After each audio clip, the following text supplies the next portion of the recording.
Hello everyone, so welcome to the second lecture of rotational motion. So first lecture में मैंने moment of inertia के बारे में बताया था और मैंने रिंग और डिस्क वगैरह है इन सब के केस में डिफरेंट डिफरेंट एक्सिस के अलोंग किस तरह से निकालते हैं मोमेंट ऑफ इनर्शिया, ये सब हमने देखा था। पॉइंट मासेस की वजह से किस तरह से मोमेंट ऑफ इनर्शिया निकलता है वो हमने देखा था। तो आगे अभी हम रॉड का मोमेंट ऑफ इनर्शिया निकालने से सीखेंगे कि रॉड के केस में अलग अलग एक्सिस पर किस तरह से मोमेंट ऑफ इनर्शिया निकलता है। ठीक है, उससे पहले मैंने कल पिछली क्लास में यानी कि पार्ट 1 अगर तुम देखोगे रोटेशनल मोशन का, उसमें मैंने एक क्वेश्चन दिया था। तो मैंने बोला था कि तुम लोगों को करके लेके आना है, तो पंकज ने उस क्वेश्चन को सॉल्व किया था, कमेंट्स में आंसर भी किया था उस वाले लेक्चर के। सो वेरी गुड पंकज, तुमने उसको ट्राई किया, मुझे बहुत अच्छा लगा। तो उस क्वेश्चन को मैं अब सॉल्व कराती हूँ। ठीक है, तो अगर आप देखो तो मैंने ये वाला क्वेश्चन दिया था जिसमें क्वेश्चन ये था कि चार मासेस हैं, 4 मासेस हैं, M1 M2 M3 and M4। ठीक है, ये 4 मासेस हैं जो कि एक स्क्वायर के कॉर्नर्स पे रखे हुए हैं और स्क्वायर जो है उसकी साइड क्या है, ए साइड है। ठीक है, तो पहले तो मैंने तुमसे कहा था कि ये वाली जो एक्सिस है A1 वाली एक्सिस, इस एक्सिस के अबाउट मोमेंट ऑफ इनर्शिया निकालो जो कि IA1 निकालना है। ठीक है, तो ये हम फाइंड करते हैं। तो हम फाइंड क्या करने वाले हैं, IA1 इसको फाइंड कर रहे हैं। तो मुझे इसको फाइंड करने के लिए क्या करना है, वही चीज कि सभी मासेस से मुझे क्या निकालना, सभी मासेस का मोमेंट ऑफ इनर्शिया सेपरेटली। तो अगर मैं पहले मास m1 की वजह से निकालूंगी तो क्या लिखूंगी, मास m1 की वजह से क्या लिखेंगे, m1 मास लिखते हैं हम। ठीक है, मास लिख लिया। फिर उस मास की मतलब देखो मैं क्या कर रही हूँ, मैं मोमेंट ऑफ इनर्शिया निकाल रही हूँ इन सभी मासेस का, किसके अलोंग, इस एक्सिस के अलोंग। ठीक है, ओके। तो अब हम जब लिखना शुरू करेंगे तो फिर मुझे सभी मासेस का मोमेंट ऑफ इनर्शिया निकालना होगा। ठीक है, फिर उसके बाद जब m1 मास का मोमेंट ऑफ इनर्शिया निकालेंगे तो हमने क्या किया, m1 मास रखा और फिर m1 मास की इस एक्सिस से कितनी डिस्टेंस है वो रखेंगे। तो डिस्टेंस कितनी है, 0। तो 0 का स्क्वायर, प्रॉपरली स्क्वायर वगैरह भी लगा दिया है। ठीक है, फिर m2 मास को पकड़ेंगे और m2 मास की इस एक्सिस से कितनी डिस्टेंस है, a। तो बस perpendicular distance from the mass और एक्सिस के बीच में जो परपेंडिकुलर डिस्टेंस होती है हम वो लेते हैं। ठीक है, तो यहाँ पर हम क्या लिखेंगे, a का स्क्वायर प्लस m3। अब देखो ये वाला मास m3 और इसके और एक्सिस के बीच में कितनी डिस्टेंस है, अगेन a ही है। तो m3 इंटू a का स्क्वायर प्लस फिर m4 इंटू 0 का स्क्वायर। तो IA1 क्या आ जाएगा, m2a square plus m3a square. तो हम ऐसे भी लिख सकते हैं, a स्क्वायर कॉमन ले लिया, m2 प्लस m3। ठीक है, तो जिसने भी ये निकाला था वो बिल्कुल करेक्ट है। ठीक है, फिर उसके बाद हम देखते हैं IA2 के बारे में। IA2 की बात करें यानी कि IA2 यानी कि ये वाली एक्सिस दी थी मैंने, तो ये थोड़ा सा अलग चीज है। इसको निकालने के लिए हम क्या करेंगे, अगेन हम वही चीज करते हैं कि m1 का मास रखेंगे, m1 वाले मास से शुरू कर रहे हैं। m1 वाले मास की से ये नहीं देखना कि देखो ये एक्सिस है, अब तुमको अरे ऐसे एक्सिस से तो डिस्टेंस देखनी है तो ये वाली ले लेते हैं ना, नहीं, तुम्हें क्या लेनी है, परपेंडिकुलर डिस्टेंस। तो ये क्वेश्चन तुम्हें यही सिखाने की कोशिश कर रहा है कि उस मास से मास और एक्सिस के बीच में तुम्हें कौन सी वाली डिस्टेंस उठानी होती है। तो तुम्हें क्या करनी होती है, परपेंडिकुलर डिस्टेंस। तो देखो ये परपेंडिकुलर डिस्टेंस है तो तुम्हें ये वाली डिस्टेंस चाहिए। ठीक है, तो मैं इसका कलर चेंज करके एक्सिस बनाती हूँ, है ना, ये वाली डिस्टेंस मुझे चाहिए।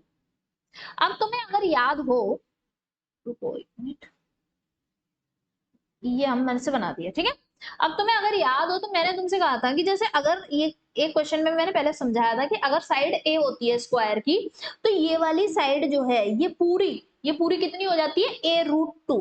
कितनी हो जाती है, a√2। तो ये हो जाएगा a√2। ठीक है, अब फिर मैंने कहा कि अगर तुम्हें इतना पार्ट चाहिए, इतना, तो तुम क्या करोगे, ऑब्वियसली a√2 अपॉन 2 करोगे। तो फिर क्या हो जाएगा, a/√2। तो यानी कि अब से तुम्हें ये इतना लंबा पार्ट करना नहीं है, तुम्हें सीधे ये ध्यान रखना है, यहां से लेके यहां तक की अगर डिस्टेंस चाहिए तो a√2 और यहां से लेके यहां तक की डिस्टेंस चाहिए तो a/√2। ठीक है, तो अब इसको भी दूसरे पेन से बना देती हूँ मैं। यहां से लेके यहां तक की डिस्टेंस अगर चाहिए, यहां से यहां तक की, ठीक है, ये इसी के ऊपर चढ़ा जा रहा है, टूट ही नहीं रहा है। कोई बात नहीं, तुम समझ रहे हो, नहीं समझ पा रहे,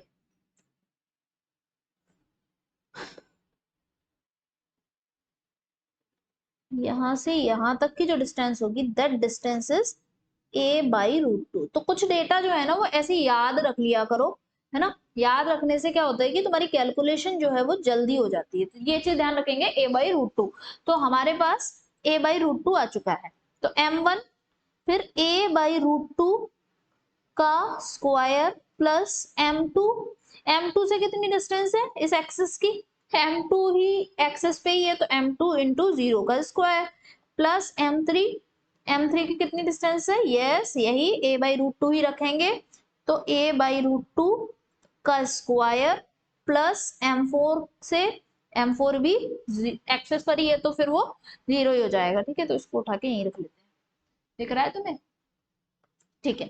फिर उसके बाद देखो a/a2 इज इक्वल टू क्या हो जाएगा, ये सब तो 0 में ही चला गया, बचा क्या, a/a²/2 और फिर m1 plus m2।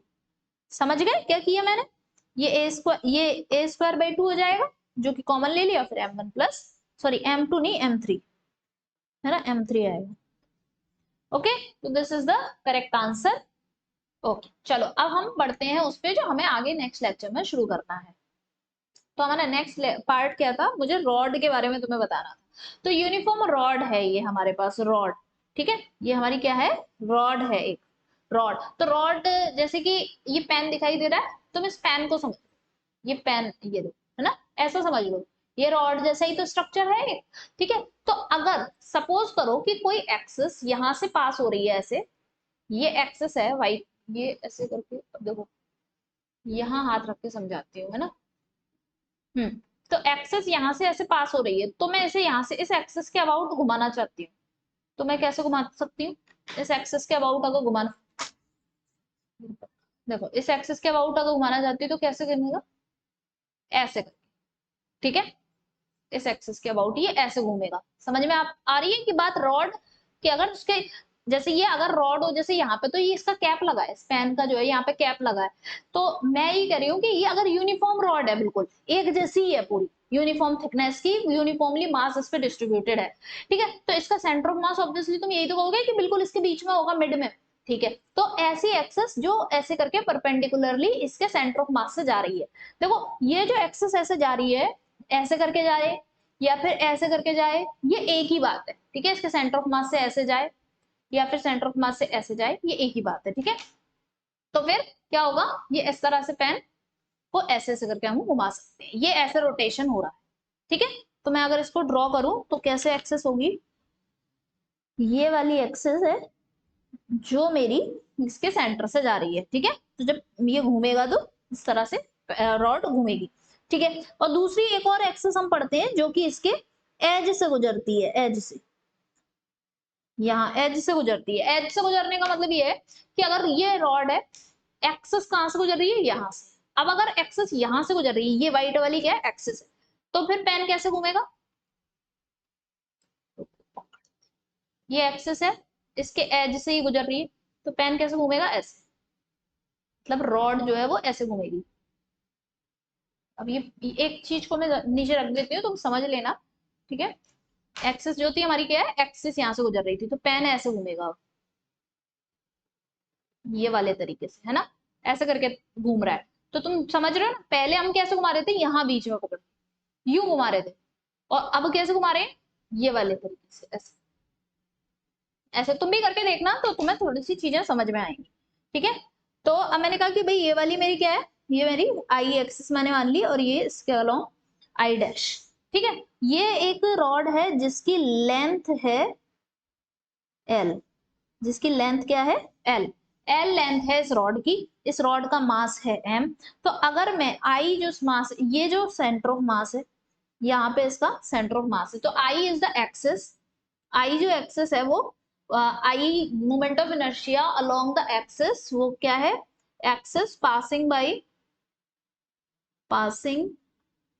By centre of mass and perpendicular to rod, ठीक है। तो हम आई कैसे निकालेंगे, आई क्या होता है, ये तुम्हें याद रखना है, क्या, ml²/12, ठीक है। तो ये क्या है, I equals to ml²/12। Then I dash निकालने के लिए हम क्या निकाल सकते हैं, लगा सकते हैं एक थ्योरम लगा सकते हैं, कौन सी थ्योरम लग सकती है यहाँ पे बताओ, यस, पैरेलल एक्सिस थ्योरम लग सकती है, क्योंकि ये दो ना, हमें चाहिए आई डैश के अलोंग मोमेंट ऑफ इनर्शिया, तो मुझे आई डैश के अलोंग जब मोमेंट ऑफ इनर्शिया चाहिए, तो क्या आई डैश के पैरेलल कोई एक्सिस है? हाँ ये है। और क्या ये पैरेलल एक्सिस सेंटर ऑफ मास से गुजर रही है? हाँ गुजर रही है, तो लग जाएगा। तो फिर अगर मुझे आई डैश पता करना है, आई डैश मुझे पता करना है, तो मैं क्या करूंगी? I dash is equal to, I dash क्या है? Axis passing by, axis passing by edge of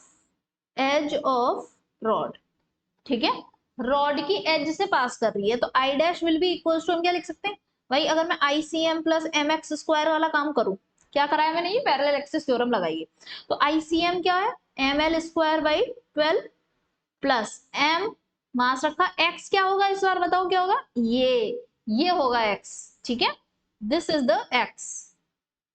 तो हम क्या लिख सकते हैं? एक्स की जगह पे एल बाई 2 का स्क्वायर, ठीक है, तो I dash is equal to हो गया M L square by 12 plus M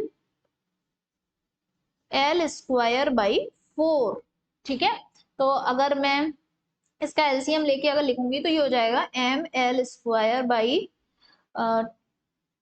देखो इसका मैं अगर यहाँ पे 3 का मल्टीप्लाई कर दूं तो ये 12 हो जाएगा, तो ऊपर भी 3 का मल्टीप्लाई करना पड़ेगा, मतलब नीचे ऊपर नीचे मैंने 3 का मल्टीप्लाई कर दिया, तो नीचे क्या हो गया? 12, तो यहाँ रख दो 12, तो ऊपर है 3 एम एल स्क्वायर और एक और एम एल स्क्वायर, तो यानी कि 4 एम एल स्क्वायर, तो ये इस तरह से आ गया आंसर। तो I dash is equal to M L square by 3, ठीक है, I dash is equal to M L square by 3। तो ये ध्यान रखना है, ये दोनों मोमेंट ऑफ इनर्शिया की वैल्यू बहुत यूज होती है क्वेश्चंस में, है ना, कई बार आते हैं तो हमें लगाना होता है कि एक्सिस के एक्सिस जो है वो एज से जा रही है, सेंटर ऑफ मास से जा रही है, ठीक है।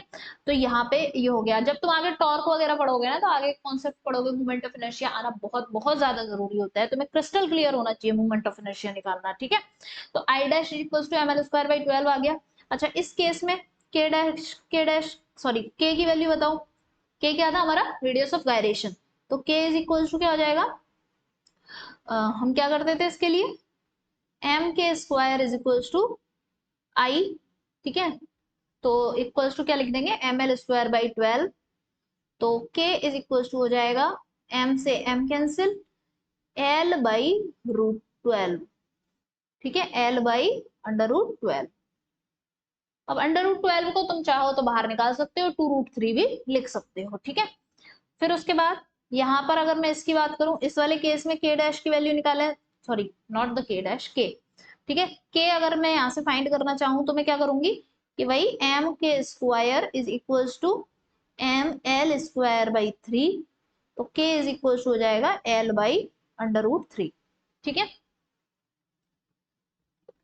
ये हो गया हमारा के की वैल्यू। ओके, चलो नेक्स्ट उसके बाद आता है हमारा रेक्टेंगुलर लैमिना।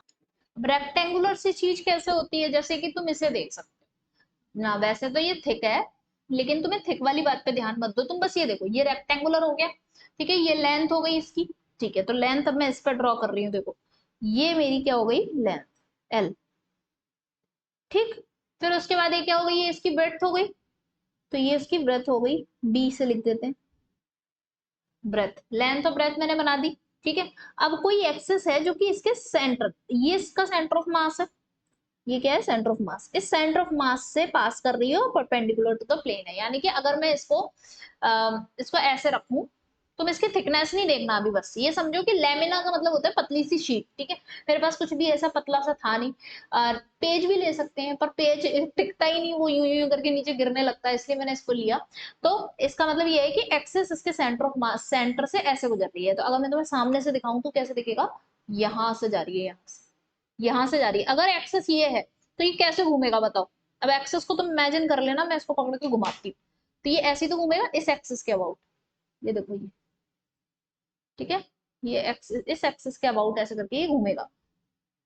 अगर मैं इसमें एक होल कर दूं, इसमें एक होल कर दूं और फिर मैं इसे घुमाऊं, फिर मैं इसे घुमाऊं, तो ये ऐसे ही तो घूमेगा ऐसे करके, इस तरह से। आई होप कि तुम समझ पा रहे हो, है ना। तो ये आई इक्वल्स टू क्या होगा मेरा? आई इक्वल्स टू होता है एम अपॉन 12। अब ये याद कैसे करना है? तो जैसे ऊपर याद है तुम्हें कि ऊपर वाला फॉर्मूला रॉड के लिए क्या था? ml²/12। तो रॉड में क्या था, सिर्फ लेंथ ही लेंथ थी, ठीक है। लेकिन अब रॉड के साथ यहाँ पर क्या हो गया कि लेंथ के साथ ये ब्रेथ भी आ गई है, तो ब्रेथ भी आ गई है, तो अब हम क्या करेंगे, m/12 तो ऐसे ही रहने दो, l² प्लस b²। अच्छा मैं इसको ना स्मॉल l बना देती हूँ, तो ये भी अच्छा लगेगा, ये स्मॉल l तो ये भी स्मॉल l, ठीक है। ml² प्लस b² अपॉन में 12। तो दिस इज द फॉर्मूला कि जो हमारी आई एक्सिस का होता है, ठीक है। और उसके बाद इसमें मेनली इसी एक्सेस का यूज होता है, इसी से आते हैं क्वेश्चंस। अगर रेडियस ऑफ गायरेशन की बात करें तो हम कैसे निकालेंगे radius of gyration, m² is equals to m/12 l² plus b², ठीक है। तो k इज इक्वल्स टू हो जाएगा √ l² प्लस b² अपॉन 12, ठीक है। ये हमारा क्या हो गया, radius of gyration. Okay, now next is square lamina. देखो ये हो गई स्क्वायर लेमिना। स्क्वायर लेमिना कैसे समझ सकते हो, जैसे ये, ठीक है, ये क्या है, स्क्वायर शेप के हैं, है ना, और पतला सा भी है ये बिल्कुल, तो ये स्क्वायर लेमिना हो गया। अब कोई एक्सिस जो है वो इनको सेंटर से गुजर रही है, तो सेंटर से मतलब इसके बिल्कुल सेंटर ऑफ मास से यहाँ से गुजर रही है, यहाँ से गुजर रही है, तो फिर ये अगर घूमेगा इस सेंटर इस एक्सिस के अबाउट तो ऐसे ही तो घूमेगा। अब देखो इसको घुमाना थोड़ा आसान पड़ रहा है मेरे लिए, है ना, ये मेरी उंगलियों के बीच में से घूम भी जा रहा है, ठीक है। तो ये देखो ये रोटेशन हो रहा है, देखो ये रोटेशन हो रहा है किस एक्सिस के अबाउट, जो इसके सेंटर से निकल रही है उस एक्सिस के अबाउट। तो अब मैंने इस एक्सिस, अब देखो इसमें क्या होगा, इसकी लेंथ होगी, ये क्या है इसकी लेंथ, और ये भी इसकी लेंथ है, तो मैंने क्या, सारी साइड्स तो सेम ही होंगी, तो दोनों एल और एल हो गया। तो बिल्कुल उसी की जैसा ही है मोमेंट ऑफ इनर्शिया इसका निकालना, रेक्टेंगुलर वाले की जैसा। अभी रेक्टेंगुलर लेमिना का किया था ना, m/12, वहां पे क्या था l² प्लस b², लेकिन यहाँ पर भी क्या होगा, b जो है मतलब वहां लेंथ थी और ब्रेथ थी, ठीक है, यही तो चीज थी, लेंथ थी और ब्रेथ थी। अब इसके स्क्वायर कब बन जाता है, स्क्वायर रेक्टेंगल से स्क्वायर में क्या डिफरेंस है, रेक्टेंगल की लेंथ और ब्रेथ अलग अलग साइज की होती है, लेकिन स्क्वायर में सेम साइज की होती है। तो ये क्या हो जाएगा, m/12 l² प्लस l²। तो हम क्या लिख देंगे, 2ml²/12, ये लिख सकते हैं। तो इसका मतलब क्या हो गया, ml²/6। यस, तो स्क्वायर लेमिना होगी, तो ml²/6 is the correct answer, ठीक है। ml²/6 is the moment of inertia of the axis passing through the centre of mass of the square lamina, ठीक है। मैंने इतना बोला है, इसको चाहो तो लिख लेना अगर तुम्हें अच्छा लगा हो तो, ठीक है। फिर उसके बाद अगर हम रेडियस ऑफ गायरेशन की बात करते हैं तो हम क्या करेंगे, m² is equals to ml²/6, तो k इज इक्वल्स टू क्या हो जाएगा, l/√6, ठीक है, k is equals to l/√6। Okay, तो यहां तक सारा क्लियर हो गया। नेक्स्ट आते हैं कि हॉलो सिलेंडर, ठीक है। हॉलो सिलेंडर का मतलब क्या होता है, जैसे कि मैंने ये लिया और इसको ऐसे कर दिया, ये क्या बना दिया, सिलेंड्रिकल स्ट्रक्चर बना दिया।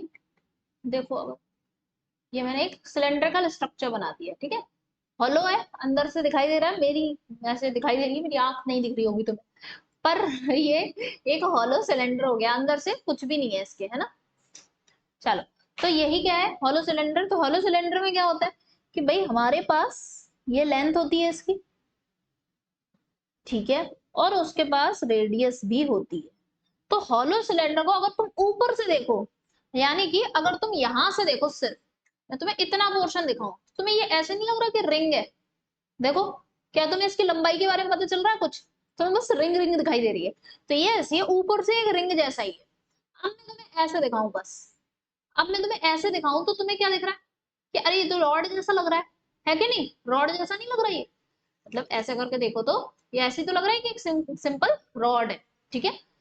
तो इसमें जो फॉर्मूले अभी हम लिखेंगे तो उसमें रॉड और रिंग दोनों के कॉम्बिनेशन चलेंगे, ठीक है। तो सबसे पहले एक एक्सेस जो कि इसके सेंटर से ऐसे पास हो रही है, मतलब एक्सेस बिल्कुल एक्सेस से पास हो रही है, मतलब ये जो एक्सिस है वो इस तरह से पास हो रही है।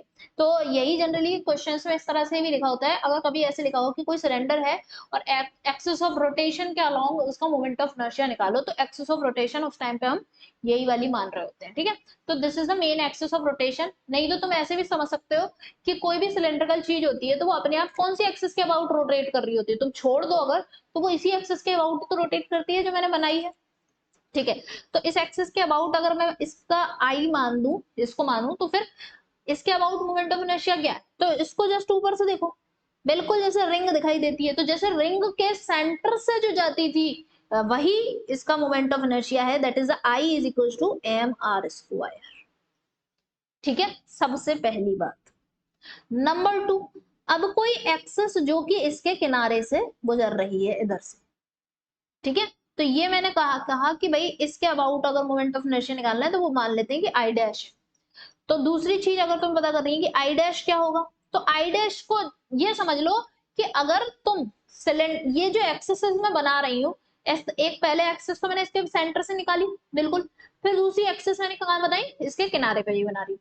तो ये एक्सेस सारी जो है वो परपेंडिकुलर है, और ये सारी एक्सेस क्या है, ऐसे बननी है जैसे मैं ऐसे सिलेंडर को ऊपर से देख रही हूँ। तो मुझे सिलेंडर को ऊपर से देखते वक्त मुझे रिंग दिखाई दे रही है, तो मुझे बस इसे रिंग की तरह ही ट्रीट करना है।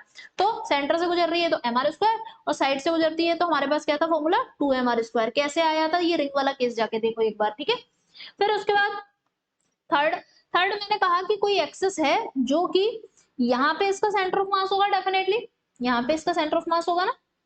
तो ये हम लेंथ इसकी किधर रखें, इधर रख देते हैं। तो ये है यहाँ से एक कोई एक्सिस है जो यहाँ से गुजर रही है, और इस एक्सिस का पे जो मोमेंट ऑफ इनर्शिया, लेट से कि वो I dash, I double dash. ठीक है, तो आई डबल डैश क्या होगा, तो अगर तुम इसको देखो कि कोई एक्सिस जो कि यहाँ से गुजर रही है, यानी कि कैसे है कि अगर ये सिलेंडर है ऐसे, तो अब मैं सिलेंडर को ऐसे नहीं देख रही, अब मेरे को ऐसे करना पड़ेगा, और एक्सिस ये है। ठीक है, ये एक्सिस है, अगर मैं इसमें होल कर दूं और छेद करके बीच में बना दूं तो ये एक्सिस है, और इस एक्सिस के अबाउट अगर रोटेशन होगा तो फिर कैसा होगा, ऐसे ऐसे ऐसे ऐसे, जैसे अभी मैं थोड़ी देर पहले ये पेन घुमा रही थी। ठीक है, ये पेन भी अगर देखा जाए तो मैं इसके अंदर से रिफिल निकाल लूं तो ये भी तो एक हॉलो सिलेंडर ही है, इसके अंदर की रिफिल निकाल दूं तो, और फिर उसके बाद ऐसे घुमाओ तो ये ऐसे ही केस बन गया। ठीक है, तो अब यहाँ पर हमें यही बात करनी है कि अब मैं तुम्हें यही बता रही थी कि ये एक तरीके से रॉड भी है। ठीक है, तो रॉड के सेंटर से जाती थी मोमेंट ऑफ इनर्शिया, तब क्या होता था, कोई एक्सिस जब रॉड के सेंटर से जाती थी तब हम क्या निकालते थे, रॉड के सेंटर से बताओ क्या होता था, आई डबल डैश निकालना है। ठीक है, रॉड के सेंटर से क्या था, एम एल स्क्वायर बाई 12। ठीक है, प्लस अब यहां से गई है ये जो एक्सिस है, अगर देखा जाए तो इस रिंग के ऐसे नहीं लग रहा डायमीटर के अलॉन्ग है, तो मैं याद है मैंने बताया था कि एक रिंग है। ठीक है, ये रिंग है, ये वाली रिंग।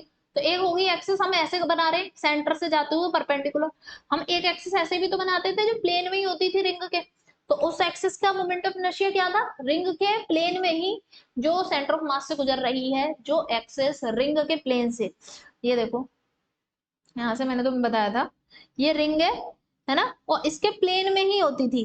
ठीक है, और इसके सेंटर ऑफ मास से गुजर रही थी, तो यानी कि आई डैश क्या था, I dash M R square by 2। ठीक है, तो मैं यहाँ पे वही क्या लगाऊंगी, एम आर स्क्वायर बाई 2, तो एम आर स्क्वायर बाई 2। तो तुम्हें ये समझना है कि जब भी यहाँ ऐसे मतलब सिलेंडर के बीच में से जा रही है, तो सिलेंडर के बीच में से जब भी कोई एक्सिस है, तो एक तो वो ऐसे लग रहा है कि ये रॉड के परपेंडिकुलर, रॉड और रिंग दोनों का कॉम्बिनेशन है। ठीक है, फिर उसके बाद फोर्थ की बात करते हैं। फोर्थ, अगर कोई एक्सिस जो है वो इस तरह से पास कर रही है, ये वाली एक्सिस। ठीक है, ये एक्सिस यहां से पास कर रही है, तो मैंने कहा कि ये आई ट्रिपल डैश है। तो आई ट्रिपल डैश कैसे निकालोगे, तो इट इज लाइक कि रॉड के एज से आ रही है, रॉड के एज से जा रही है, और रिंग के तो डायमीटर के अलोंग है ही, मतलब रिंग के प्लेन में ही है। तो रॉड के एज से फॉर्मूला क्या होता था, एम एल स्क्वायर बाई 3, और रिंग के डायमीटर के अलोंग क्या होता था, एम आर स्क्वायर बाई 2। तो दिस इज द फॉर्मूला, और ऐसे ही तुम इन्हें याद रख सकते हो। कैसे आई है ये वाली चीज, क्या नहीं आई है, देखो अगर तुम इनको खोजने में चले गए तो तुम फिर नीट मत दो, जेई कर लो। ठीक है, और जेई में भी पता नहीं, मुझे जेई का नहीं पता, मुझे नीट का पता है। नीट में कौन सी चीज कितनी पढ़नी है, कितनी दिमाग में रखनी है इतना मैं तुम्हें बहुत एग्जैक्ट तरीके से बता सकती हूँ, ठीक है। तो नीट में सक्सेस होने का सबसे अच्छा तरीका ये है कि जो एग्जैक्टली नीट में पूछा जाता है आप वो पढ़ो, बहुत ज्यादा ये नहीं कि यार ये वाला फॉर्मूला आया तो इसका डेरिवेशन क्या, हर फॉर्मूले के डेरिवेशन की जरूरत नहीं होती है, ठीक है। कुछ फॉर्मूले हमें बायोलॉजी की तरह ऐसे याद भी करने होते हैं कि हमें इस केस का ये वाला फॉर्मूला है, ठीक है। ओके, नाउ नेक्स्ट अब हमारे पास क्या आता है, अब हमारे पास है सॉलिड सिलेंडर, ठीक है। तो सॉलिड सिलेंडर क्या है, मतलब जैसे कि गैस सिलेंडर होता है वो भी सॉलिड ही है, मतलब अंदर गैस भरी हुई है पर फिर भी अंदर एकदम से सॉलिड नहीं, और गैस फुली भरी हुई है तो सॉलिड हो गया। तो जैसे इसको ही समझ लो, अगर अंदर तक इसमें सब कुछ भरा हुआ हो तो, अगर अगर अंदर तक इसमें सब, इस सिलेंडर में अंदर तक सब भरा हुआ है तो क्या ये तुम्हें रिंग दिखाई देगी, अभी देखो ये अभी तुम्हें रिंग जैसी दिखाई दे रही है, ठीक है। अभी तुम्हें ये रिंग जैसी दिखाई दे रही है, तो क्या ये रिंग दिखाई देगी तुम्हें, नहीं। अगर इसमें अंदर तक भरा होगा तो येलो येलो सा दिखाई देगा, तो फिर तुम्हें क्या दिखाई देगी, यहाँ से डिस्क दिखाई देगी। यस, तो तुम्हें यही तो समझना है। चलो पहले तो इसकी रेडियस देख लेते हैं, ये रेडियस है और इसकी ये लेंथ एल है, ठीक है। ये पूरी लेंथ एल है, छोटी बड़ी सी लग रही है तुम्हें लेकिन ये पूरी एक ही लेंथ है, लेंथ एल है, ठीक है। तो अब कोई ये एक्सिस है जो कि इसके सेंटर से जा रही है, जो ऊपर वाला पार्ट है, और एक्सिस परपेंडिकुलरली ऐसे जा रही है। तो तुम्हें क्या देखना है, सिलेंडर को ऊपर से देखना है, और ऊपर से देखने पे क्या दिखाई दे रही है, डिस्क जैसी दिखाई दे रही है, और इसके सेंटर से जा रही है। तो डिस्क के केस में ऐसे सेंटर से जब जाती थी तो मोमेंट ऑफ इनर्शिया क्या होता था बताओ, कॉपी पेज पलट के ही बता दो, मैंने पिछले में लिखाया था तो क्या था, 1/2 mr²। तो मैं इसको ऐसे लिख दूं, mr²/2 है ना, mr²/2, ठीक है। तो सेकंड वाला केस अगर हम देखें कि मैंने कहा कि कोई एक एक्सिस है जो कि यहाँ से पास हो रही है, ऐसे ऐसे ही पास हो रही है इस किनारे से, ठीक है। इसके about moment of inertia I dash. तो आई डैश कैसे लिखोगे, तो तुम ऊपर से ही तो देखोगे एक्सिस को ऐसे करके, ठीक है। अब एक्सिस को जब ऊपर से देखोगे तो फिर क्या होगा कि ये बिल्कुल वैसी ही है जैसे डिस्क के केस में किनारे से जाती थी, जैसे ये वाला डिस्क का केस था, ये डिस्क का, एक सेकंड, ये वाला डिस्क का केस था, ठीक है। और ये वाली एक्सिस जो थी इसके परपेंडिकुलर थी, सेंटर से जा रही थी। ये वाली एक्सिस क्या थी, जो कि इसके किनारे से जा रही थी बट परपेंडिकुलर थी। तो यही वाला तो केस है, अगर तुम ऐसे सॉलिड सिलेंडर को ऊपर से देखोगे तो यही तो दिखाई देगा। तो बस यही चीज है। तो यहाँ पे हम लिखेंगे तो आई डैश क्या लिख देंगे, हमारे पास आंसर क्या हो जाएगा, mr²/4, ठीक है। इसका हाफ ही हो जाता है, जो सेंटर से जा रही होती है ना उसका हाफ हो जाता है, ठीक है। फिर उसके बाद हम क्या करेंगे, नहीं नहीं मैंने ये गलत एक्सिस का बोल दिया, इस एक्सिस के अबाउट होगा जो कि परपेंडिकुलर है, तो वो क्या होती है 3/2 mr², ठीक है, 3/2 mr², क्लियर। फिर उसके बाद थर्ड की हम बात करें तो थर्ड जैसे मैंने कहा कि कोई एक्सिस है जो उसके सेंटर से ऐसे पास कर रही है, इस तरह यहां से ये पास कर रही है।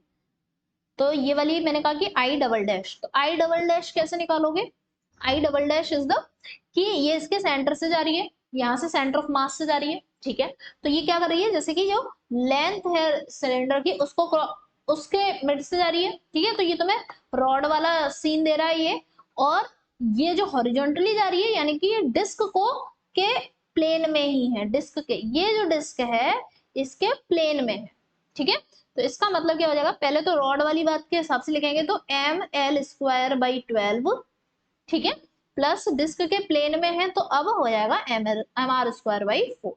तो ये वाला डिस्क की वजह से आया, ये रॉड की वजह से, दोनों का कॉम्बिनेशन है, ठीक है। ऐसे ही अगर मैं फोर्थ एक्सिस बनाऊं, जो एक्सिस यहां से गुजर रही है ऐसे, तो इसके अबाउट मैंने कहा कि आई ट्रिपल डैश। तो अब तुम कैसे लिखोगे आई ट्रिपल डैश, तो तुम्हें ये क्या देखना है कि ये डिस्क के तो प्लेन में है, डिस्क के प्लेन में यानी कि डिस्क के डायमीटर के अलॉन्ग है, तो mr²/4 ही रहेगा। फिर उसके बाद ये जैसे समझो कि रॉड के किनारे पे है, तो रॉड के किनारे से क्या होता था ml²/3, तो ml²/3 प्लस mr²/4। तो this is the formula for, these are the formula for moment of inertia, ठीक है। तो अब इस यही मेनली देखो, अब ये क्या है ना कि एक बार तुम अगर अपने हाथ से लिख लिख के निकालने लग जाओगे ना तो तुम्हें चीजें याद हो जाएंगी। फिर अब हम बात करते हैं नेक्स्ट हॉलो स्फीयर और स्फेरिकल शेल की। तो हॉलो स्फेरिकल शेल है, ठीक है, हॉलो स्फीयर या फिर स्फेरिकल शेल। तो ये कैसे होते हैं, जैसे मैंने तुम लोगों को एक बार बोला था कि जैसे कि वो प्लास्टिक वाली बॉल नहीं आती है, जिसमें ऐसे खेलते हैं बॉयज, लड़के लड़कियां भी खेलती हैं क्रिकेट, ऐसे थोड़ा ना होता है। मैंने भी अपने बचपन में बहुत सारा क्रिकेट खेला है। तो मतलब, पर हाँ मतलब ये मत सोचना कि मैं क्रिकेट के रूल्स बता दूंगी। बिना रूल्स वाला जो गेम खेलते हैं ना वो खेलती हूँ मैं। मुझे रूल्स वूल्स नहीं आते किसी गेम के, बस हाँ लाओ बैट बॉल, चलो बैडमिंटन तो खेल लूंगी, पर रूल्स पूछोगे, मैं कोई प्रोफेशनल प्लेयर थोड़े ना हूँ, ऐसे ही सस्ता प्लेयर हूँ मैं। ठीक है। अब देखो कि ये स्फीयर है, ये रिंग नहीं है, स्फेरिकल शेल है, ठीक है, हॉलो है। तो वो प्लास्टिक की जो बॉल आती है वो अंदर से हॉलो होती है, ठीक है। तो वैसी है, और तुम उसको उसके सेंटर से एक एक्सिस जा रही है उसके अबाउट, तो ये सेंटर से एक्सिस जा रही है, इसका क्या मोमेंट ऑफ इनर्शिया है ये तुम्हें याद रखना है। What is the moment of inertia? 2/3 mr², ठीक है, 2/3 mr²। फिर एक एक्सिस जो है वो की किससे गुजर रही है, इसके किनारे से गुजर रही है। तो इसका मोमेंट ऑफ इनर्शिया कैसे निकालोगे? आई डैश, फिर इसमें पैरेलल एक्सिस थ्योरम लगा सकते हैं। तो हम क्या कर देंगे, I C M plus M X square करेंगे। तो आई सी एम क्या रखेंगे, ऑब्वियसली आई वाला रखेंगे, तो 2/3 mr²। और एम, एम के बाद तो एम है, एक्स की वैल्यू क्या, आर। तो ये क्या हो जाएगा, 3 LCM ले लिया, तो 5 mr²/3। तो तुम्हें मैं सच बताऊं ना, तुम पता है किसे याद रखना, तुम याद रखना ऊपर वाले को, मतलब इसको। 2/3 mr² होता है सेंटर से जाने वाली का हॉलो स्फीयर के केस में, ठीक है। उसके बाद बात करते हैं हम, देखते हैं सॉलिड स्फीयर का। तो सॉलिड स्फीयर जैसे कि तरबूज, तरबूज भी गोल का होता है, ओवल से शेप का होता है। तो सॉलिड स्फीयर क्या समझ सकते हो, वो वाली बॉल जो रबड़ की बॉल नहीं आती है, रबड़ की बॉल जैसी सॉलिड सी बॉल जो भी होती है। मैंने कहा ना मेरी ज्यादा नॉलेज अच्छी नहीं है क्रिकेट के मामले में, हल्की सस्ती सस्ती प्लेयर टाइप हूं मैं। तो आई क्या हो जाएगा मेरा, पहला आई इज जो कि इसके सेंटर से गुजर रहा है। तो सॉलिड स्फीयर के केस में फॉर्मूला क्या रहता है, 2/5 mr²। हॉलो स्फीयर के केस में फॉर्मूला क्या था, 2/3 mr², ठीक है। हॉलो और सॉलिड के केस में 2/5 mr²। ओके, क्लियर है।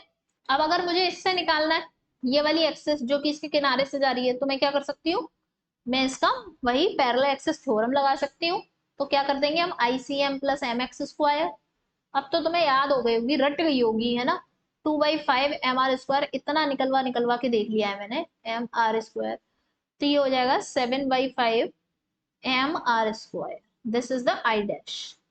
तो ये हमारा हो चुका है क्या, मोमेंट ऑफ इनर्शिया, सभी बॉडीज के अलोंग, सभी एक्सेस, सभी जितनी पॉसिबल एक्सेस होती हैं, जितने पे बेस्ड क्वेश्चन आता है। अब मैं तुम्हें ये बता रही हूँ कि जितनी ज्योमेट्रिकल बॉडीज मैंने करा दी है और एक्सेस अगर आएंगी तो इनके अलावा नहीं आनी और कोई एक्सेस, ठीक है ना।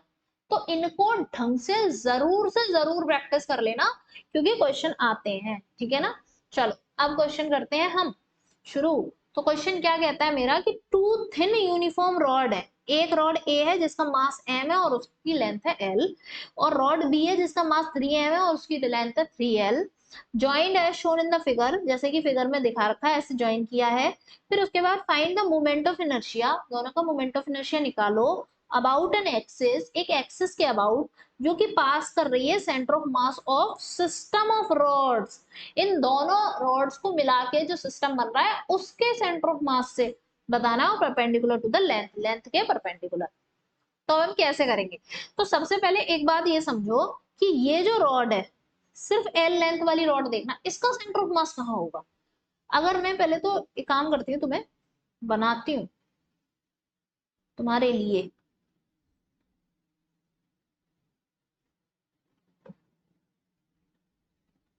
ये एक एल लेंथ की रॉड बना दी, रेक्टेंगल जैसा बना रही हूँ। अब उस मैं तो,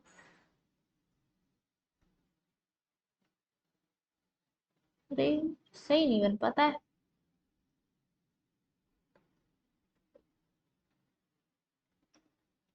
इसीलिए मेरे को फिगर पहले से बना के लाने पड़ते हैं, पता है जब मैं बनाती हूँ ना, नोट्स तैयार कर रही होती हूँ, बड़ा टाइम लगता है सच में, नोट्स बनाने में मुझे बहुत ज्यादा टाइम लगता है, जितनी देर मुझे लेक्चर रिकॉर्ड करने में नहीं लगती। लेक्चर रिकॉर्ड तो मैं ऐसे करती हूँ जैसे आराम से मस्त बिल्कुल बढ़िया तुम लोग सामने बैठे हो, आराम से पढ़ा रही हूँ, कोई दिक्कत नहीं है। लेकिन नोट्स बनाने में ना सबसे ज्यादा होती है, क्योंकि पहले सही से फिगर बनना, सही से कौन सा कितना क्या लिखना है, कितना नहीं लिखना है, कितने इंपॉर्टेंट पॉइंट लिखने हैं, सब चीज। क्योंकि कोई चीज मिस भी तो नहीं होनी चाहिए ना। तो अब चलो इधर देखो, ये लेंथ एल है, ठीक है, ये लेंथ एल है और इसका सेंटर, इस लेंथ एल का सेंटर ऑफ मास कहाँ होगा, यहाँ पे, ठीक है, तो यहाँ पे इसका सेंटर ऑफ मास हो गया। और ये 3L लेंथ वाली जो रॉड है, इसका सेंटर ऑफ मास कहाँ होगा, यहाँ पे, ठीक है। तो यानी कि यहाँ से यहाँ तक की डिस्टेंस क्या होगी, L/2, है ना, सही बात है इसमें, यहाँ से यहाँ तक की डिस्टेंस क्या होगी, 3L/2, क्योंकि ये क्या है, ये यूनिफॉर्म रॉड है। जब ये यूनिफॉर्म रॉड है तो इनका सेंटर ऑफ मास बिल्कुल इनके मिड में ही तो लाई करेगा, आधा आधा बट जाएगा, ठीक है।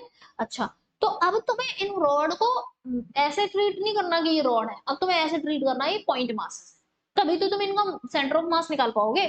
तो अब ये देखो कि ये एक m मास का, क्योंकि इसका मास m था, इसका मास क्या था, 3m, ठीक है, ये m मास रखा हुआ है और ये 3m मास रखा हुआ है, समझ समझ के करेंगे, ठीक है, जल्दबाजी नहीं है क्वेश्चन को करने के लिए। अगर तुम ज्यादा जल्दबाजी मचाओगे तो कभी चीजों को सीख नहीं पाओगे। इनके बीच की लेंथ इतनी है 3L/2 और L/2 तो 4L/2, और 4L/2 यानी कि 2L, ठीक है, तो ये हो गए 2L डिस्टेंस हो गए। अब इसका सेंटर ऑफ मास पता करो, चलो कहाँ होगा। तो पहले इतनी बात तो हम देख के कह सकते हैं कहीं ना कहीं सेंटर ऑफ मास 3m वाले मास की तरफ शिफ्टेड होगा। तो मैं ऐसे करके बना दूं यहाँ पे, ठीक है, देखो 3m वाले मास से कम डिस्टेंस है, m वाले मास से ज्यादा डिस्टेंस है, क्यों, ऑब्वियसली जहां मास ज्यादा होगा वहां पे ही तो सेंटर ऑफ मास शिफ्ट रहेगा, ठीक है। तो अब मैं क्या करती हूँ, ये वाले 3m वाले मास से सेंटर ऑफ मास की डिस्टेंस निकाल लेते हैं, लेट्स से कि दिस इज x। तो अगर मुझे x डिस्टेंस निकालनी है, x is the distance of centre of mass from the 3m वाला मास, तो मुझे कौन सा मास रखना होगा अपने फॉर्मूले में, m मास रखेंगे, ठीक है, दूसरा वाला मास, क्योंकि x जो डिस्टेंस है वो 3m से है, तो मैं मास कौन सा रखूंगी, m, ठीक है, तो m इंटू डिस्टेंस बिटवीन दोनों मासेस के बीच की distance upon total mass m plus 3m, ठीक है, m+3m, तो ये क्या हो गया 2ml अपॉन 4m, तो क्या हो गया, m से m कट जाएगा, m से m कट जाएगा तो हो जाएगा ये L/2, ठीक है। तो यानी कि यहाँ पर, यहाँ इतनी डिस्टेंस की क्या होगी, L/2, और ये वाली डिस्टेंस क्या होगी, 3L/2, ऑब्वियसली यही तो होगा, ठीक है। ओके, अब देखो, तो इसका मतलब ये है कि इनका सेंटर ऑफ मास कहाँ लाई कर रहा होगा, ये सोचो, इसमें देखो आप आ जाओ फिगर में, तो इसका मतलब सेंटर ऑफ मास यहाँ लाई करेगा, किसका, centre of mass of system का सेंटर ऑफ मास, यहां से लेके यहां तक की डिस्टेंस क्या है, 3L/2, और यहां से लेके यहां तक की डिस्टेंस क्या है, L/2, समझ में आ रही बात। तो सेंटर ऑफ मास निकालने के लिए मुझे इनको पॉइंट मासेस की तरह ट्रीट करना पड़ा था। अब मुझे क्या करना है, ये एक एक्सिस है जो यहां से गुजर रही है, क्वेश्चन ये कह रहा है, ठीक है, तो क्वेश्चन क्या कह रहा है कि एक एक्सिस है जो इससे गुजर रही है, यही तो बोल रहा था कि centre of mass of the system, तो centre of mass of the system से गुजर रही है, इसके अबाउट तुम्हें मोमेंट ऑफ इनर्शिया निकालना है, ठीक है। तो अब कैसे करोगे, देखो कैसे करेंगे, अब देखते हैं, मजा आ रहा है ना, बढ़िया क्वेश्चन है ये, है ना। तो अब हम कैसे करेंगे, सबसे पहले हम क्या पकड़ेंगे, एल एल लेंथ वाली रॉड, तो एल लेंथ वाली जो पहली वाली रॉड है, इसकी वजह से यहाँ पे निकालना है, तो कोई एक्सेस इसकी वजह से यहाँ पे, तुम पहले एक बात समझो कि ये दो रॉड है ना, तो पहले मुझे इस वाली रॉड की वजह से मोमेंट ऑफ इनर्शिया इस एक्सिस के अलोंग निकालना पड़ेगा, एक बार इस वाली रॉड की का मोमेंट ऑफ इनर्शिया इस वाली एक्सिस के अलोंग निकालना पड़ेगा, ठीक है। तो मैं पहले एल लेंथ वाली रॉड को पकड़ती हूँ, तो मैं क्या करूंगी कि मुझे इस एक्सिस के अबाउट निकालना है, क्या ये एक्सिस इस एल लेंथ की रॉड के सेंटर ऑफ मास से गुजर रही है, नहीं गुजर रही, तो मुझे क्या करना पड़ेगा, एक एक्सिस चाहिए पड़ेगी जो कि एल लेंथ की सेंटर ऑफ मास से गुजरेगी, ठीक है। तो इसके अबाउट मोमेंट ऑफ इनर्शिया देखेंगे, तो इसके अबाउट मोमेंट ऑफ इनर्शिया जैसे मैंने कहा कि यहां से ही गुजर रही है ये, ठीक है, तो यहां से ही गुजर रही है, तो ये हमारा इसके about moment of inertia, suppose करो मैंने कहा कि आई डैश, या फिर ICM1 कर देती हूँ मैं इसका नाम, ठीक है। तो अब मुझे क्या करना पड़ेगा, आई वाली जो एक्सिस है इसके अलावा अगर मुझे मोमेंट ऑफ इनर्शिया चाहिए तो मैं पैरेलल एक्सिस थ्योरम लगाऊंगी, जिसमें क्या करूंगी मैं, देखो मैं क्या लिखूंगी कि I is equals to, not only I, एक मिनट, इसके अलोंग सिर्फ I नहीं लिखेंगे हम, ऐसे नहीं लिखेंगे,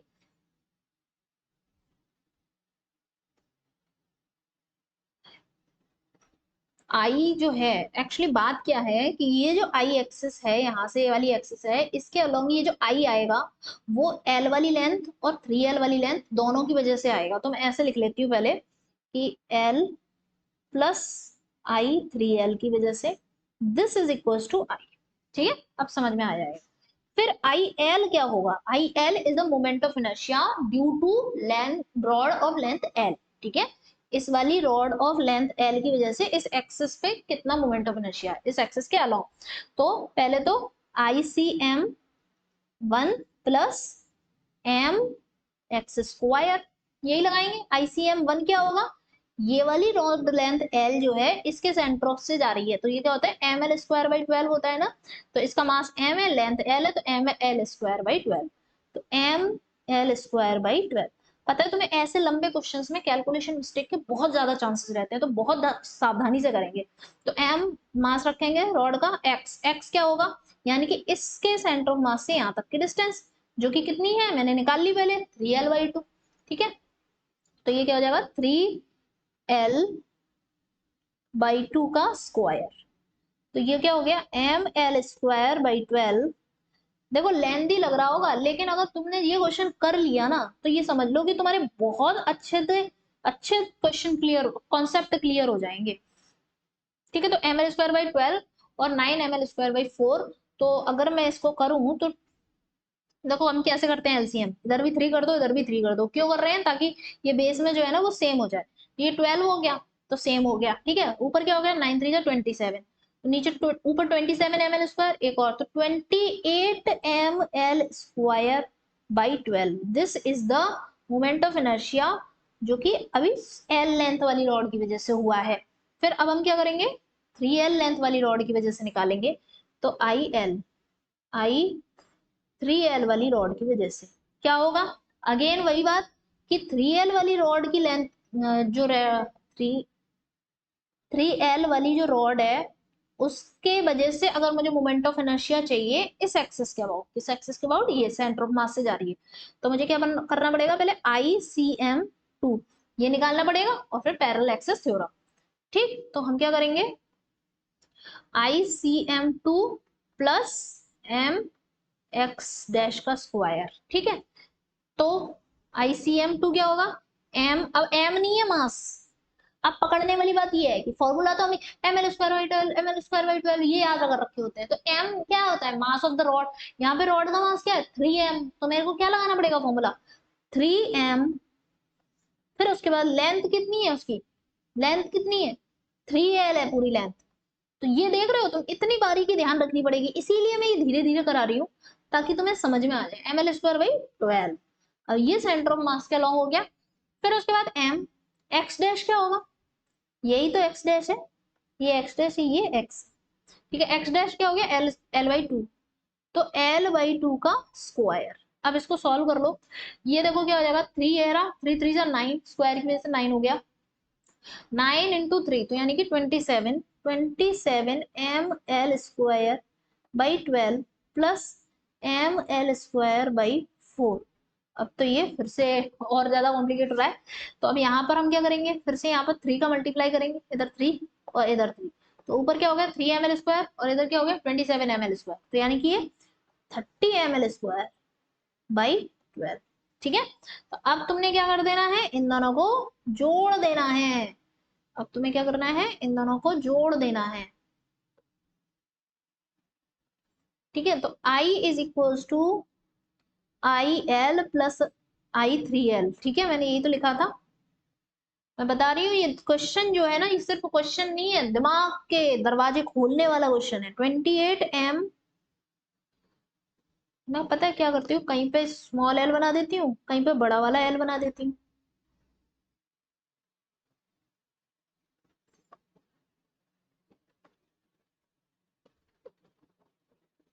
square L square L square. ठीक है, अलग नहीं है, वो एक ही l है। ml square by 12 plus 30ml square by 12। Okay, तो finally I is equal to 28 और 30 कितने हो गए? 58ml square by 12। तो अब इसको देखो क्या होगा, एक सेकेंड, हमने यहाँ पे क्या मिस्टेक की है, देखो यहाँ पे 3m मास रखना था, है ना। यहाँ m, यहाँ पे ये ना मास mx², तो यहाँ पे total mass of the rod, तो यहाँ पे 3m। अब अगर मैं यहाँ पे 3 का मल्टीप्लाई और यहाँ पे 3 का मल्टीप्लाई करूंगी तो ये क्या हो जाएगा, 3 3 का 9, 9 ml² प्लस 27 ml², तो ये हो जाएगा 9 प्लस 27, 9 प्लस 27 क्या होगा, 36, ठीक है, 36, 36 ml²। एक सेकेंड, 36 ml², और ये 14 की 4, 1 कैरी, 64, ठीक है। अब अगर देखो मैं इसे 4 से कट करूं तो 4 से नीचे काटूंगी 3 बार, 4 से काटूंगी ये 3 बार, और ये काटेंगे तो 1, 4 1 जो 4, 2 बचा 24 यानी कि 6, तो 16/3 ml²। इतना ध्यान से कर रही थी मैं, इतना ध्यान से, उसके बावजूद भी मेरा यहाँ पे एक पॉइंट रह गया, ठीक है। फिर भी तुम्हें बहुत ध्यान से करना है, क्वेश्चन बहुत अच्छा था ये, एक बार इसको खुद से जरूर ट्राई करना, बहुत अच्छा कॉन्सेप्ट सिखाया था इसने, ठीक है। ओके, नेक्स्ट क्वेश्चन देखते हैं कि टू रिंग्स हैं, two thin uniform ring made of the same material से बनी है, एक की रेडियस आर है, एक की 4r है, joined in the figure, the mass of the smaller ring is m, and find the moment of inertia about an axis passing through the center of mass of the system and perpendicular to the plane। अब तुम समझ रहे हो कैसे करना है, अब तुम्हें समझ रहे हैं, तो तुम कैसे करोगे, सबसे पहले ये वाली एक रिंग है और ये वाली एक रिंग है, ठीक है। तो इसका आंसर तुम मुझे बताओगे कमेंट्स में। करना कैसे है, जैसे पहले रॉड के केस में किया वैसे अब रिंग्स के केस में करना है, ठीक है। तो पहले रॉड के केस में जैसे किया था वैसे रिंग्स के केस में करना है। तुम्हें क्या करोगे, सबसे पहले ये वाली रिंग है और एक ये वाली रिंग है, ठीक है। तो पहले तो तुम इन दोनों का देखो, इस वाली रिंग का सेंटर ऑफ मास कहाँ होगा, इसके सेंटर पे, इस वाली रिंग का सेंटर ऑफ मास कहाँ होगा, इसके सेंटर पे। फिर उसके बाद तुम्हें ये समझना है कि ये वाली मास m है, और एक सेकेंड, इसका मास क्वेश्चन में दिया 2,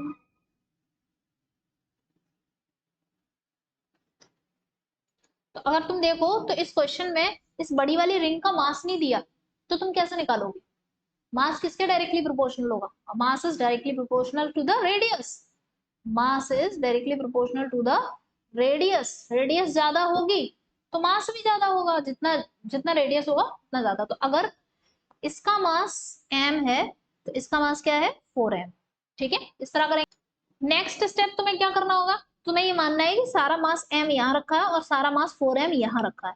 फिर उसके बाद तुम्हें पहले इनका सेंटर ऑफ मास निकालना पड़ेगा। मान लेते हैं कि इनका सेंटर ऑफ मास कहीं यहाँ पे आ रहा है, ठीक है, कहीं पे भी आ रहा है, शायद ये ए पॉइंट पे ही सेंटर ऑफ मास हो, मुझे नहीं पता, फिगर में ऑलरेडी बना है। तो जहां पे भी सेंटर ऑफ मास आ रहा है, फिर उस सेंटर ऑफ मास से इसकी डिस्टेंस और इसकी डिस्टेंस, जैसे कि पहले किया था, ठीक है।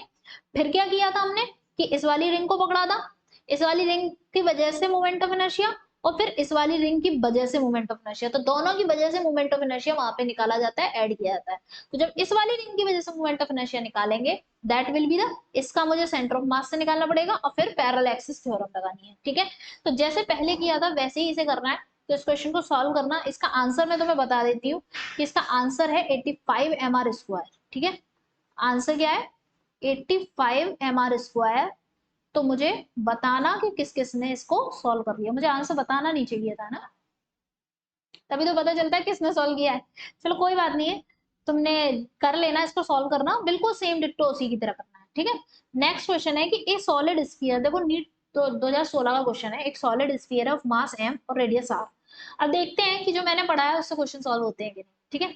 Solid sphere of mass m and radius r is rotating about its diameter, क्या है, सॉलिड स्फीयर डायमीटर के अबाउट है, ठीक है। A solid sphere of same mass and same radius is also rotating about geometrical axis with N angular speed twice that of the sphere, ठीक है।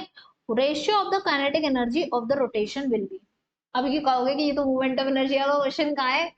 अब देखो दरअसल क्या है, क्वेश्चन ये है कि एक स्फीयर ये रहा, ठीक है, another sphere of same mass same radius, ठीक है। तो सेम सेम से लग रहे हैं, सेम सेम ही मान लो यार ना, अलग अलग है, जरूरी नहीं है साथ में रखें, ठीक है। इसका भी मास m है और इसकी रेडियस r है, इसका भी मास m है और इसकी रेडियस r है, ठीक है। तो इस चीज में कंफ्यूजन नहीं लानी है कि यहाँ पे लिखा है कि रोटेटिंग अबाउट इट्स डायमीटर, पहले वाले स्फीयर के लिए तो ये लिखा है कि रोटेटिंग अबाउट इट्स डायमीटर। एक मिनट, सॉरी सॉरी, मैंने क्वेश्चन गलत समझा। क्वेश्चन एक्चुअली सेकंड वाला क्या, सेकंड पार्ट क्या, सॉलिड सिलेंडर, मैं उसको भी स्फीयर समझ बैठी थी। तो ये हम बनाएंगे पहले सिलेंडर। हम्म, ये हमने सिलेंडर बना लिया। दूसरा,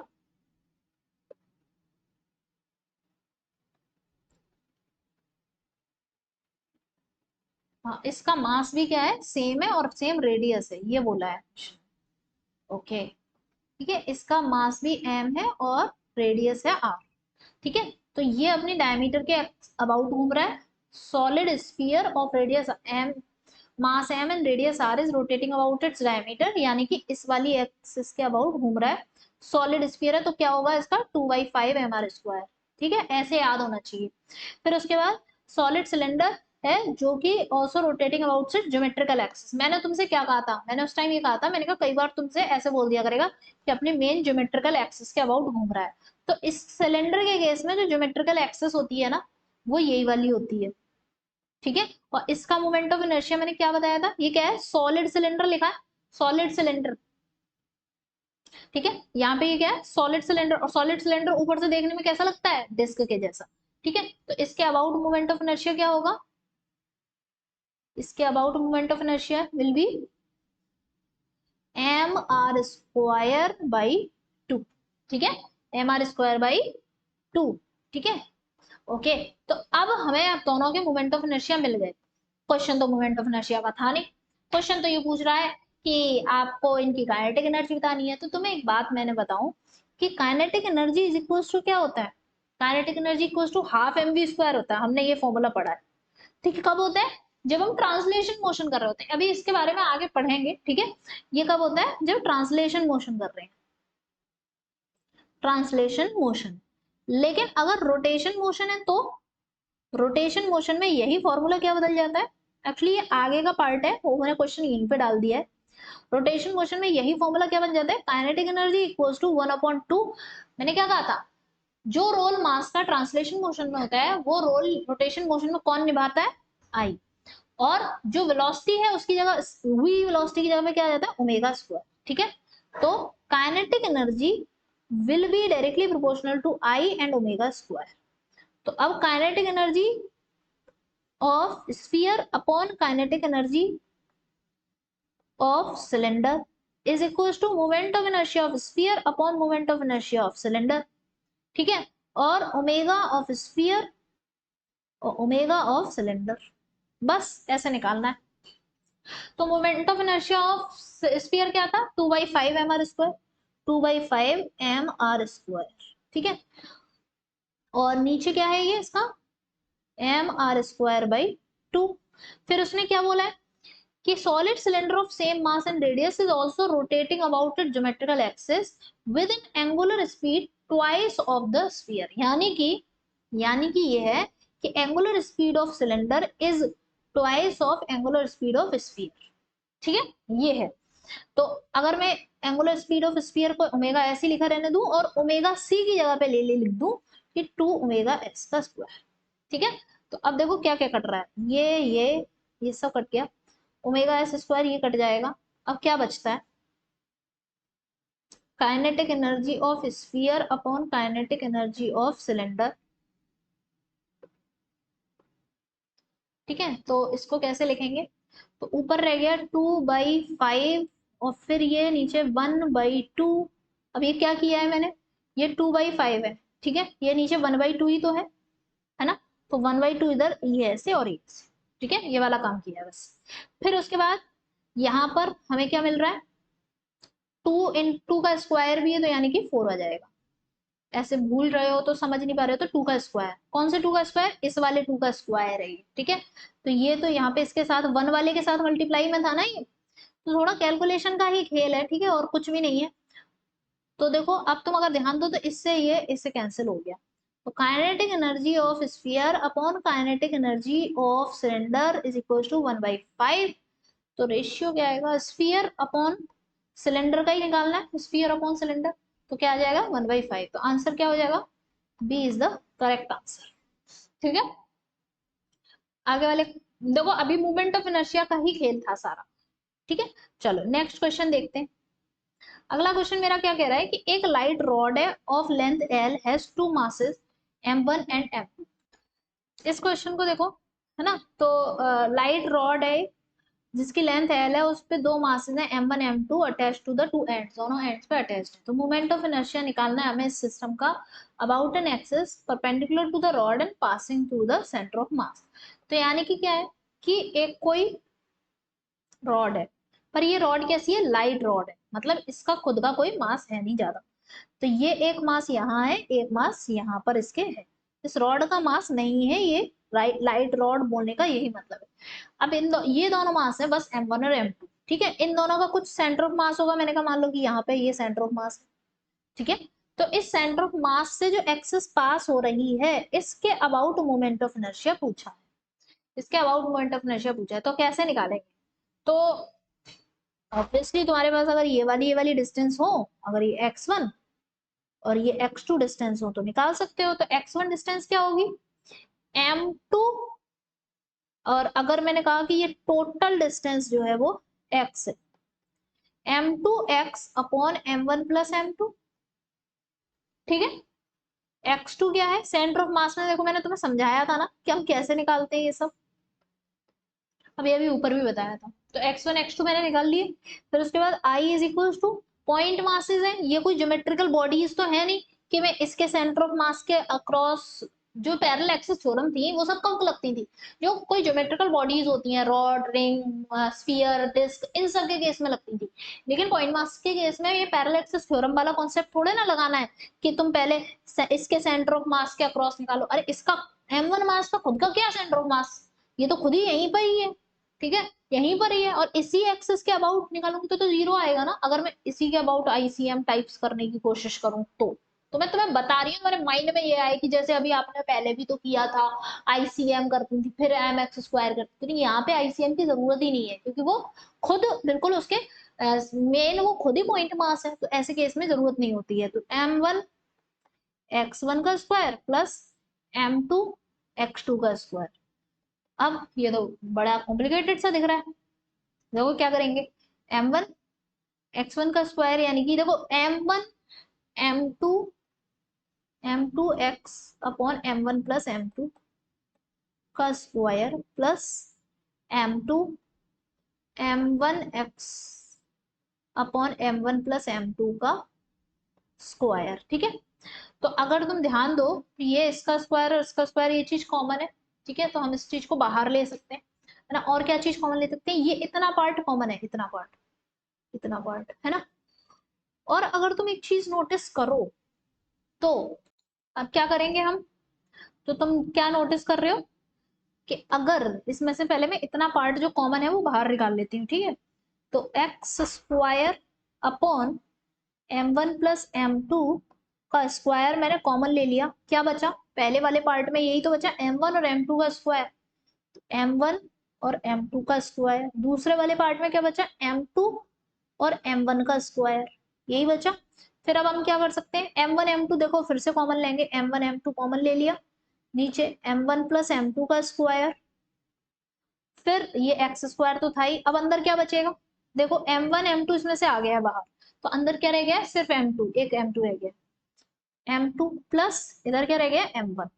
तो अगर तुम ध्यान दो तो इसका स्क्वायरिंग इससे कट जाएगा, हमारे पास आंसर क्या बचता है, I is equal to m1 m2 upon m1 plus m2 का m2 और ये एक्स स्क्वायर। अब देखो मैंने क्या कर लिया था, इस रॉड की लेंथ x मान ली थी, जबकि क्वेश्चन में l दे रखी है, तो फिर हम ये l भी लिख सकते हैं, एक्स स्क्वायर की जगह क्या लिख देंगे, l स्क्वायर। तो आंसर क्या लग रहा है तुम्हें, दिखाई दे रहा है ना, हाँ, आंसर क्या हो जाएगा, a is the correct answer. ठीक है, क्लियर है, तो इस तरह से हम इसको कर लेंगे क्वेश्चन को। बाकी क्या है तुम्हारे लिए, एक और क्वेश्चन है, प्रीवियस ईयर के क्वेश्चंस हैं मोमेंट ऑफ इनर्शिया पे बेस्ड, वो क्वेश्चंस आज जाके तुम सारे ट्राई करना। ठीक है, तो पीवाईक्यू वाले हैं, ये वाला भी पीवाईक्यू वाला है, तुम चाहो तो इसका स्क्रीनशॉट ले लेना एक।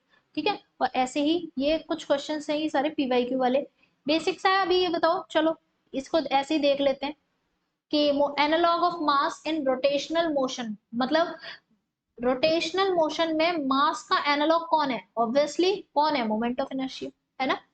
मोमेंट ऑफ इनर्शिया जो है, moment of inertia of body depends on, किस पे डिपेंड करती है? एक्सेस ऑफ रोटेशन पे। एक्सेस ऑफ रोटेशन बदलती है तो मोमेंट ऑफ इनर्शिया भी बदल जाता है, ठीक है। ऐसी एक और, ये भी प्रीवियस ईयर क्वेश्चन है, नीट 2000, ये AIPMT 2015 वाला, तो इसका स्क्रीनशॉट ले लेना और इसके भी क्वेश्चन को सॉल्व कर लेना, ठीक है।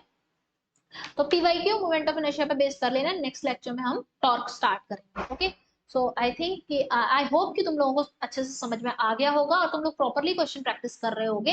एक बुक फिक्स कर लो यार, उससे फिक्स कर लो, बस उसी से क्वेश्चन कर लिया करो। जितना पढ़ा रही हूँ, जितना इस पे लिखा रही हूँ ना, वो वेस्ट नहीं है। ये नहीं है कि तुम ये सोचो कि मैं नोट्स बना रहा हूँ तो टाइम वेस्ट है। तुम ये सोच रहे हो ना कि मैं टाइम बचा लूं बहुत ज्यादा, अरे तुम टाइम बचा के कहाँ जाओगे ये बताओ, है ना। तुम पहले जो लिखा रही हो उनको ढंग से लिखो और उसको समझते ही जाओ। मेन मेन फॉर्मूले, मेन मेन पॉइंट्स ही लिख लिया करो साथ में, ठीक है। तो उतना भी काफी है, काफी। तो बस इसको समझ लिया, नोट्स को अच्छे से रीड करो, बार बार रीड करो और क्वेश्चन सॉल्व करो, इससे ज्यादा कुछ नहीं करना। 101% बता रही हूँ, तुम आराम से 160 170 नंबर ले आओगे, जितना मैं पढ़ा रही हूँ उतने से ही, ठीक है। जो क्लास में क्वेश्चन कराती हूँ उनको अच्छे से किया करो, पीवाईक्यू किया करो, एक कोई बुक हो जो भी तुम्हारे पास, उसको फिक्स कर लो, उसी से क्वेश्चन लगा दिया करो बस। तुम लिख के ले लो, तुम अगर इतना कर लेते हो अच्छे से, तुम्हारे 100% आ जाएंगे, 160 170 नंबर आराम से आ जाएंगे, ठीक है। मेहनत करोगे अच्छे से तो 180 भी ले आओगे, ठीक है ना। तो चलो इस क्लास को यहीं एंड करते हैं। लाइक कर देना, शेयर कर देना अपने दोस्तों को, और कमेंट कर देना, सब्सक्राइब कर देना, ठीक है। चलो bye bye, take care and do keep solving the questions.